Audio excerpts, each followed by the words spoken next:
اعوذ باللہ من الشیطان الرجیم بسم اللہ الرحمن الرحیم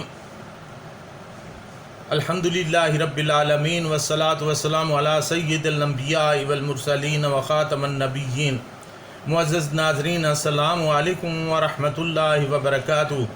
جاذب پبلیکیشنز میں خوش آمدید۔ میں محمد سعید جاذب آپ کی خدمت میں حاضر ہوں۔ تعلیم القرآن کا سلسلہ شروع ہے اور اس وقت ہم سورہ فاتحہ کی تشریحات جاننے کی کوشش کر رہے ہیں۔ گزشتہ نشست میں نے ایاک نعبد اور پھر ایاک نستعین پر بات کی تھی۔ ایاک نعبد کے سلسلہ میں عبادت کے معنی اور مفہوم آپ کو عرض کیے تھے، اور اللہ تعالیٰ کی عبادت کیسے کی جاتی ہے وہ میں نے عرض کی تھی۔ اب ایاک نستعین کا سلسلہ شروع ہے، اور میں نے عرض کیا تھا کہ استعانت دراصل کیا ہوتی ہے، اللہ تعالیٰ سے مدد مانگنا کیا ہے۔ امام بن ابی بکر عبد القادر رازی رحمۃ اللہ علیہ نے مسائل القرآن کے نام سے ایک مختصر سی تفسیر لکھی ہے، جس میں صرف ان آیات کی تشریح بیان کی گئی ہے جن میں کچھ پیچیدگی پائی جاتی ہے، جن پر بعض اعتراضات اٹھائے گئے ہیں۔ اس مقام پر امام رازی رحمۃ اللہ علیہ نے یہ نقطہ اٹھایا ہے کہ اس آیت میں عبادت کا ذکر پہلے ہے اور استعانت کا بعد میں۔ حالانکہ عام فہم بات یہ ہے کہ پہلے استعانت طلب کی جاتی ہے اور پھر عبادت کی بات ہوتی ہے، یعنی اللہ تعالیٰ سے توفیق مانگی جاتی ہے اور پھر اس توفیق کے بعد عبادت کی جاتی ہے، کیونکہ قرآن مجید میں موجود ہے وَمَا تَوْفِيقِي إِلَّا بِاللَّهِ۔ اللہ تعالیٰ کی توفیق کے بغیر کوئی انسان کچھ نہیں کر سکتا۔ اس عقیدے کو امام صاحب نے خود ہی حل کیا ہے، اور وہ فرماتے ہیں کہ عبادت کی ایک قسم توحید فی العبادت ہے، یعنی صرف اور صرف اللہ تعالیٰ کی عبادت کرنا، اور عبادت موقوف ہے اصلاح عقیدہ پر، یعنی آپ کا عقیدہ درست ہے تو آپ کی عبادت درست ہے۔ جب تک عقیدہ درست نہیں ہوگا عبادت درست نہیں ہوگی۔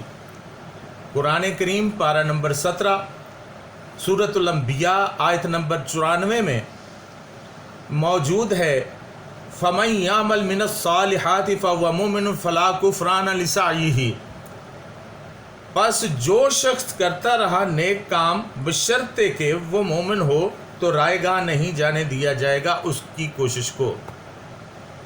امام صاحب فرماتے ہیں کہ عقیدے کی درستگی چونکہ بنیادی چیز ہے اور اسی پر عمل کا دار و مدار ہے، لہٰذا ایاک نعبد کو پہلے ذکر کیا گیا ہے اور ایاک نستعین کو بعد میں۔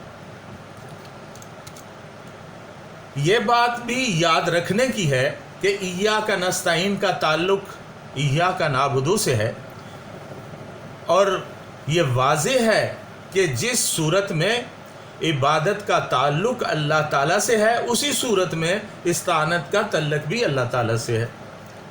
بعض مفسرین محققین نے نماز میں عبادت کے معنی عاجزی اور انکساری کے سمجھے ہیں، اس لیے عبادت سے مراد صرف سجدہ کرنے کو کہتے ہیں، حالانکہ نماز میں باقی ارکان قیام، رکوع، قعدہ، ہاتھ باندھنا، ہاتھ گھٹنوں کو لگانا اور زانوؤں پر رکھنا، یہ سب بھی عبادت ہی کہلاتے ہیں۔ صرف سجدہ ایک ایسی عبادت ہے جو کسی غیر اللہ کے سامنے نہیں کیا جاتا۔ باقی ارکان کی حرکات میں ان میں سے کم یا زیادہ سب کے سب عام انسانوں کے سامنے بھی بجا لائے جاتے ہیں۔ مثلا ایک شاگرد کسی استاد کے سامنے دو زانو ہو کر بیٹھتا ہے، کم و بیش اتحیات کی شکل میں، تو کیا شاگرد کا اس کے سامنے بیٹھنا عبادت کہلائے گا؟ بالکل نہیں۔ اس طرح کوئی شخص صاحب ثروت شخص کے سامنے ہاتھ باندھ کر کھڑا ہو جائے تو کیا اس کا کھڑا ہونا عبادت کہلائے گا؟ بالکل نہیں۔ لیکن ان چیزوں کو عبادت نہیں کہا جا سکتا. عبادت کا انداز اور طور طریقہ صرف اللہ کے لیے ہے. تو پھر عبادت سے متعلقہ استعانت یعنی مدد مانگنا بھی صرف اللہ ہی سے ہے. جس طرح نماز کے ارکان کی طرح کی حرکات عبادت نہیں ہیں اور وہ حرکات کسی کے سامنے بھی ادا کی جا سکتی ہیں، بالکل اسی طرح اللہ تعالیٰ کے پیدا کیے ہوئے اسباب سے وسیلہ اختیار کرنا اور استعانت حاصل کرنا بھی جائز اور درست ہے. یہ باتیں حضرات میں اپنی طرف سے نہیں کر رہا، بڑی معتبر تفاسیر کے حوالے میرے پاس موجود ہیں. یہ ابھی میں نے جو عرض کیا یہ حضرت پیر کرم شاہ صاحب رحمۃ اللہ علیہ کی تفسیر ضیاء القرآن سے ماخوذ ہے.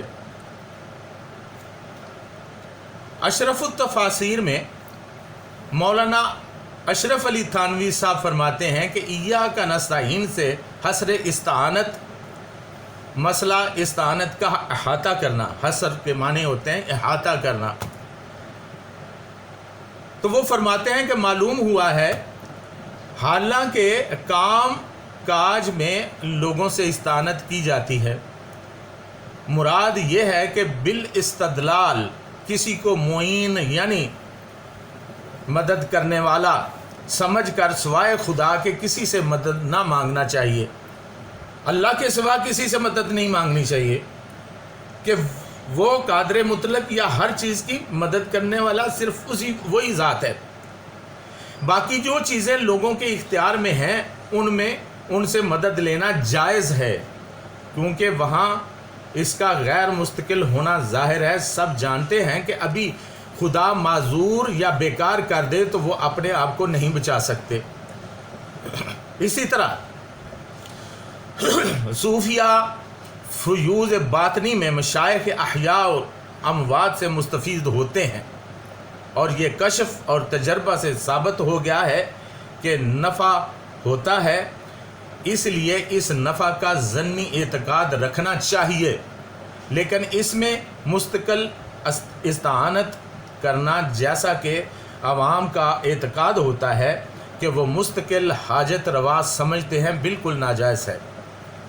تو یہ بات مولانا اشرف علی تھانوی صاحب نے اپنی تفسیر اشرف التفاسیر میں لکھی ہے.